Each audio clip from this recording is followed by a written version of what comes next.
के हाथरस में भोले बाबा के सत्संग के बाद भगदड़ मच गई।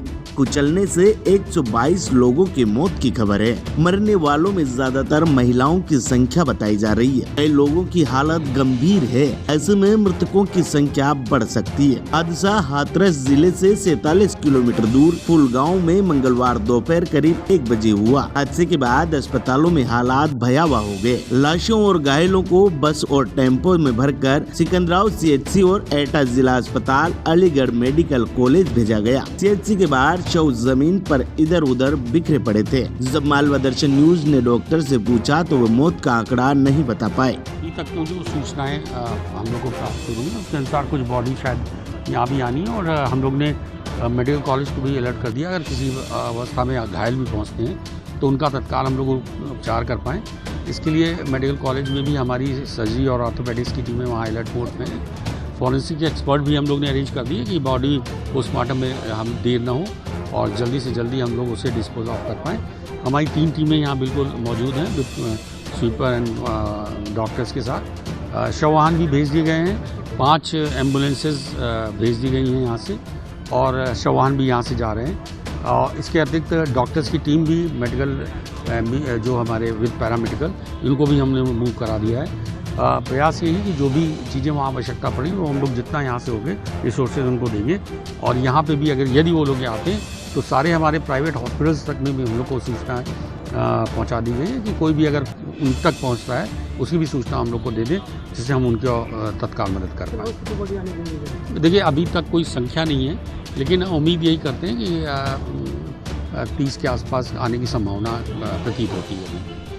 इसके बाद सिकंदराव CHC के बाहर एक एक करके लाशों को गिना गया। यहाँ 95 लाशें जमीन पर पड़ी हुई थी। एटा के CMHO उमेश त्रिपाठी ने बताया कि एटा के जिला अस्पताल में अब तक 27 शव पहुँचे हैं, यानी कि कुल 122 लोगों की मौत हो चुकी है। हालात ऐसे रहे कि शवों को उड़ाने के लिए चादर तक नसीब नहीं थी। घायल जमीन पर तड़प रहे थे और उनका इलाज करने के लिए डॉक्टर भी नहीं थे। मृतकों में ज्यादातर हाथरस, बदाऊं और पश्चिम यूपी जिले के लोग थे। इधर एटा में लाशों का ढेर देखकर ड्यूटी पर तैनात सिपाही रजनेश 30 वर्ष हार्ट अटैक आ गया, जिसके बाद उसे डॉक्टर के पास लेकर गए लेकिन उसकी मौत हो गई। हालांकि एटा SSP ने सिपाही की मौत की वजह बीमारी बताई। सिकंदराव जी तो माँ एकदम खत्म हैगा। खत्म है के बाद एकदम भाग छूटे सब लोग हटकाए सब भागे तो माँ सड़क ऊंची नीचे हटकाए वो नालों से तो गाँव में एक के ऊपर एक के ऊपर एक के ऊपर एक दबने से मौत हुई है। दबने से कितनी भीड़ थी वहाँ? हाँ बहुत भीड़ थी बहुत। कितने लोगों की मौत हुई होगी लगभग? अब मुँह तो मालूम नहीं है बेचारों लोग कितने गए कितने नहीं गए। 27 डेड बॉडियाँ एटा में आ गई। हाँ कितनी मौतें हुई होंगी आपके साथ? अब और ज्यादा है गई होंगी। हाँ देखो मेरी तो एक है पड़ोसी। आपके कौन खत्म हुआ है? मेरी पड़ोसी है। क्या नाम है उनका? गंगा देवी। कहाँ की रहने वाली है? अलीगढ़ के झोड़े मडरा। क्या नाम है उनका? खत्म हुई गंगा देवी। हाँ और कितने लोगों की मौत हुई है कुछ पता है? वो ना पता और मैं तो जे पानी देख नहीं। सबसे पहले मैं आपको बताऊं जो खत्म हुए उनको सबसे पहले एक दुख की घड़ी है। उनको हम लोग उनकी आत्मा को शांति देना चाह रहे हैं। मगर जब वो ये आज एक सत्संग था उसमें जब बताया जा रहा है संज्ञान में आया है कि जब भगदड़ मची है तो भगदड़ में एक दूसरे ऊपर गिरते चले गए किसी ने सोचा नहीं है और उसमें उन लोगों की मृत्यु हो गई है, जिसमें 28 या 27 डेड बॉडी हमारे एटे में रखी हुई है।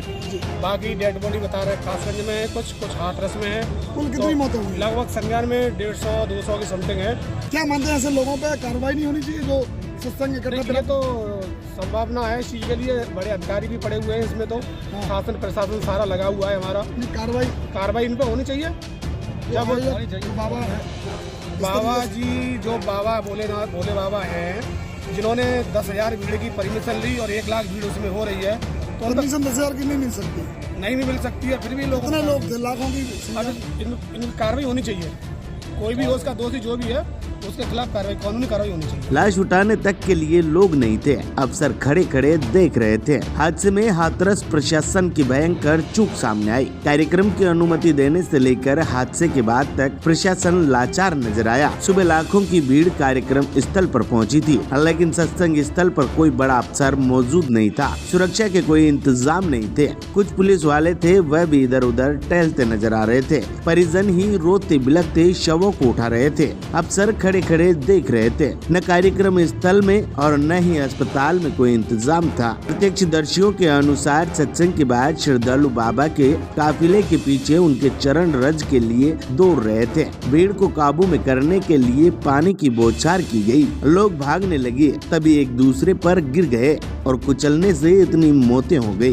ये सारा मेरा ही परिवार था जी। ये मेरा ही परिवार था और जहाँ हरीजी के पास जाते थे ये सब। हरीजो ईश्वरी नारायण सागर हरीजी के पास, और वो खुले मंच थे, खुले सिंहासन से कहते थे कि यहाँ बच्चों को लाने की जरूरत नहीं है, यहाँ बुजुर्गों को लाने की जरूरत नहीं है, यहाँ बीमारों को लाने की जरूरत नहीं है। कैसे मौत हुई है ये?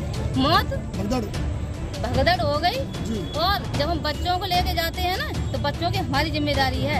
अगर हमारा बेटा मरता है। आपके कितने लोगों की मौत है? आपके लोग कितने? ये सारे ही मेरा ही परिवार था, ये मेरा ही परिवार था। अगर हमारे बच्चे की मौत होती है तो मैं जिम्मेदार होती हूँ। क्यों?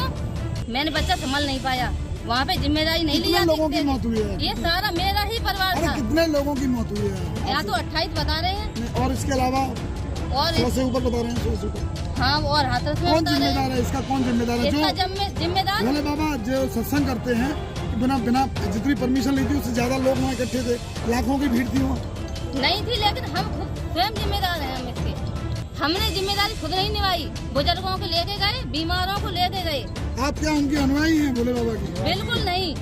कौन है आप? एक आम आदमी आप जैसे हैं। उधर सीएम योगी के निर्देश पर मुख्य सचिव मनोज सिंह और डीजीपी प्रशांत कुमार घटना स्थल पर पहुंच गए। 3 मंत्री संदीप सिंह, असीम अरुण और चौधरी लक्ष्मण नारायण भी कैंप कर रहे हैं। घटना की जांच के लिए आईडीजी आगरा और अलीगढ़ कमिश्नर की टीम बनाई गई है। डीएम ने बताया कि एसडीएम ने कार्यक्रम की अनुमति दी थी। आयोजक मंडल के 22 लोगों के खिलाफ केस दर्ज किया गया है। योगी ने कहा कि हाथरस की घटना हादसा है या साजिश, इसकी जांच की जाएगी। आपको बता दें, भोले बाबा का असली नाम सूरज पाल है। वह एटा के रहने वाला है। वो एटा का रहने वाला है। करीब 25 साल से सत्संग कर रहा है, जिसके यूपी के पश्चिम यूपी के अलावा राजस्थान, हरियाणा में भी अनुयायी है। मंगलवार को 50,000 से ज्यादा लोग सत्संग स्थल पर पहुंचे थे, जिसके बाद ये हादसा हो गया। वहीं आपकी जानकारी के लिए बता दें, हादसे के बाद बाबा फरार हो गया।